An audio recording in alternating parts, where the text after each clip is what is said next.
आदरणीय मेरे प्रिय दोस्तों और भक्तों, क्या महारानी कैकई को यह अधिकार था कि वो राम को वनवास के लिए भिजवा सके? दोस्तों, आइए इस बात पर एक नज़र डालते हैं।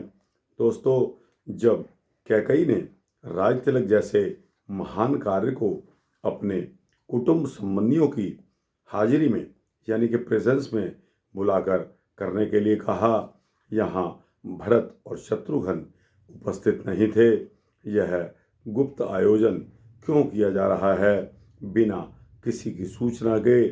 और आप राम का राज तिलक कर रहे हैं। इसलिए महारानी कैकई ने कहा कि मेरा दृढ़ मंतव्य है कि राम को वन में ही जाना चाहिए।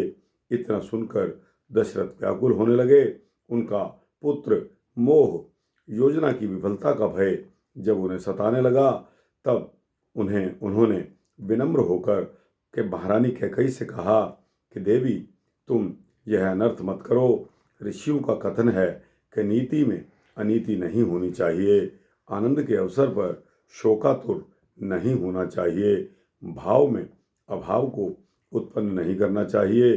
कैकई में बीच में बोलते हुए कहा कि भगवान, राज्याभिषेक नहीं होगा, वनगमन ही होगा, वह भी 14 वर्ष के लिए।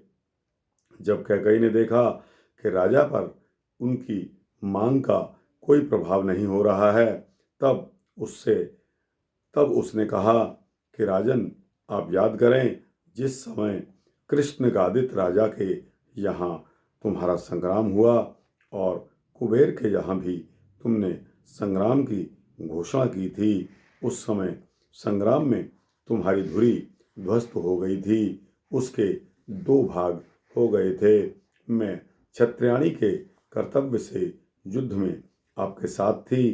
तब उस 2 भाग धुरी को मैंने अपनी बाहों से संभाला था। उस समय आपने मुझे 2 वचन देने का वचन दिया था। आज आप मुझे वे दोनों वचन प्रदान कर दीजिए। आपको यह भी याद होगा कि राजा रावण की नाक के नीचे समुद्र के बीच में एक द्वीप था, जहाँ से आप कौशल्या को निकाल कर लाए थे। उस समय आपका उससे विवाह संस्कार हुआ था। क्या आप उस युक्ति से प्राप्त कन्या के पुत्र को राज्यभार सौंप देंगे, जबकि मेरा विवाह तो दोनों परिवारों की सहमति व इस भावना के साथ हुआ था कि मेरे गर्भ से उत्पन्न पुत्र को ही राज्य की प्राप्ति होगी। मेरा यह निश्चित मत है कि कौशल्या की संतान का राज्याभिषेक नहीं होगा। उसी के पुत्र राम को वन जाना है, राम को राज्य प्रदान नहीं करना है। ये दोनों वचन आप मुझे अब दे दीजिए। एक प्रकार से यह रानी की ओर से घोषणा हो गई। जानकर वृद्ध राजा दशरथ मौन होकर एकांत स्थान पर बेहोश हो गए। दोस्तों, यह वार्ता प्रभु राम को ज्ञात हो गई कि माता कैकई ने मुझे वन जाने के लिए विवश कर रही हैं और मुझे वन जाना है।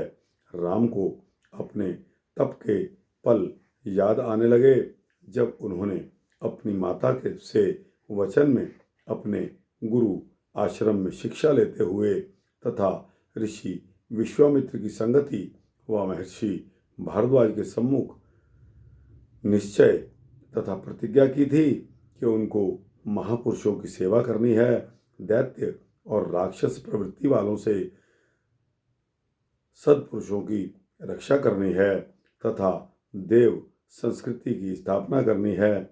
इन सबको स्मरण करते हुए उनमें ऋषियों द्वारा दी गई प्रेरणा जागृत हो गई और जैसे ही उन्होंने माता कैकई की यह कामना की कि मुझे वन जाना है, तो उन्हें लगा कि यह उनकी प्रतिज्ञा पूर्ण करने का योग है।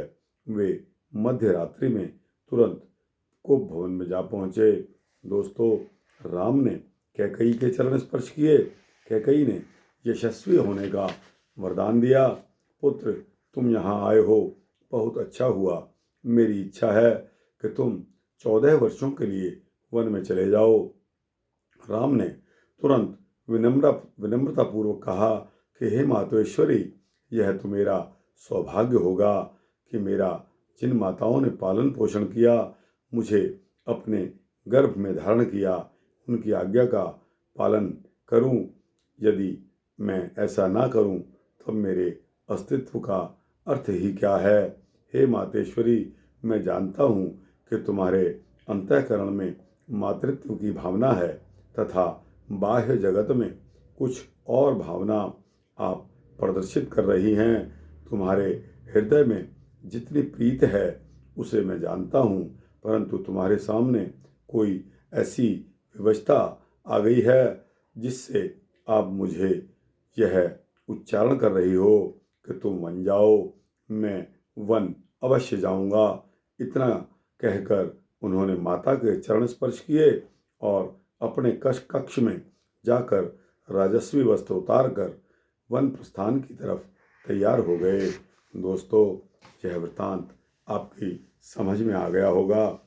यह वृत्तांत अच्छा लगा हो तो इसको लाइक और शेयर करते हुए अपने दोस्तों, भक्तों, जिज्ञासुओं को अवश्य भेजना और इस चैनल को सब्सक्राइब कर देंगे तो आपको इसी तरह के सूक्ष्म भक्ति वृत्तांत देता रहूँगा, ऐसा मेरा संकल्प है।